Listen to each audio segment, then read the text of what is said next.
Bonjour les gars, aujourd'hui j'ai tradé l'or sur un petit compte et j'ai pris 1% du capital et je vais vous montrer un peu ce qui a fait que j'ai tradé l'or et je vous montre un peu l'analyse qui a conduit à ce que j'ai pris l'or en achat.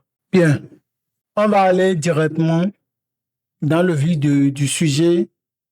Il n'y a pas de blabla ici. La première des choses, c'est qu'on avait une tendance baissière. Et cette tendance baissière, qu'est-ce qu'on remarque?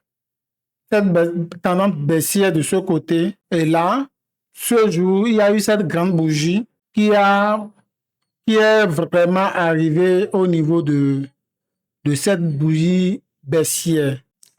Après, il y a eu d'autres hausses qui a permis de combler tout ce qu'il y a ici et tout ce vide laissé par la baisse. Et ce qui a fait que je l'ai vraiment pris, c'est encore cette bougie, cette grosse bougie, et qui est pratiquement ici, qui est juste comme une cassure. Vous voyez un peu?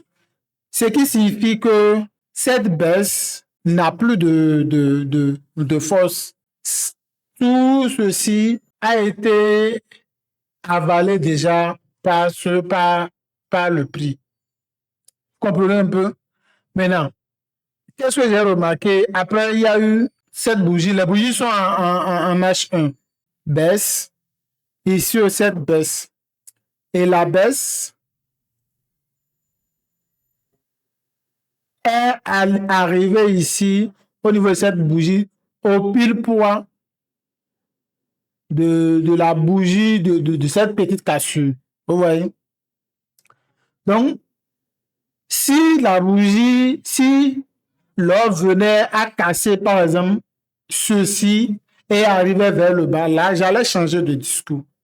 Mais du fait que il y a eu cette baisse et la baisse est venue pile poids au niveau de cette bougie, du début de cette bougie, là, je me suis dit, comme ça, il y a vraiment quelque chose à prendre. Le mouvement ira à la hausse.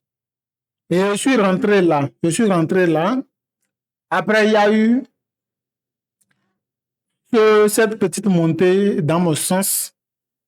Et après les heures qui ont suivi, le prix rangeait. Mais le prix rangeait entre les deux bornes de cette grosse bougie. Vous voyez? Donc, ce qui a fait que je me suis dit non, si c'est comme ça, je dois juste attendre.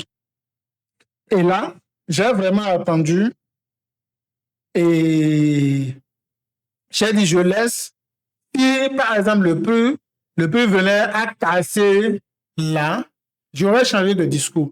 Mais du moment où le prix ne l'a pas cassé, le prix rangeait, j'ai juste dit je laisse et je dois laisser mon target atteint. Et après, qu'est-ce qu'on a constaté? Les 3 heures à venir, le prix a vraiment pris la décision, le prix a vraiment pris la direction de cette grande bougie. Le prix l'a cassé là et le prix s'est envolé.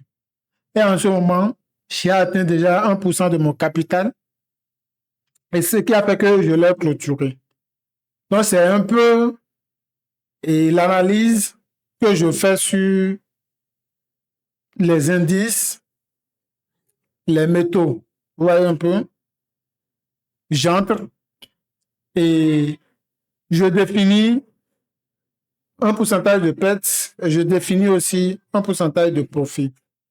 Et puisque je sais que je maîtrise ma stratégie et je sais que je dois gagner plus que je dois en perdre, j'essaie de suivre ce que j'ai défini. Si dans le cas contraire, le prix part contre moi, j'encaisse ma perte. Mais dans ce cas, le prix a vraiment respecté nos prévisions et là, j'ai pris 1%. Et je l'avais tradé avec les devises, mais simplement, j'ai décidé de concentrer l'analyse sur l'or pour que vous voyez comment je prends mes décisions. Donc là, il y a l'or ici. Ici, l'AUD, AUUSD. Là, on a l'or. Et j'ai pris un lot de 0,02 et ça m'a permis de clôturer mon profit total à $107. Et ce qui représente 1,07% du compte. Donc, voilà un peu l'analyse. Et n'hésitez pas à vous abonner à ma chaîne pour suivre aussi d'autres analyses. Et quand j'entre dans des mouvements comme ça, je prends, j'explique pour que ceux dont la stratégie, ça les intéresse, pour qu'ils aient un peu une idée de ce que je fais et de comment j'arrive à entrer et aussi à sortir des mouvements.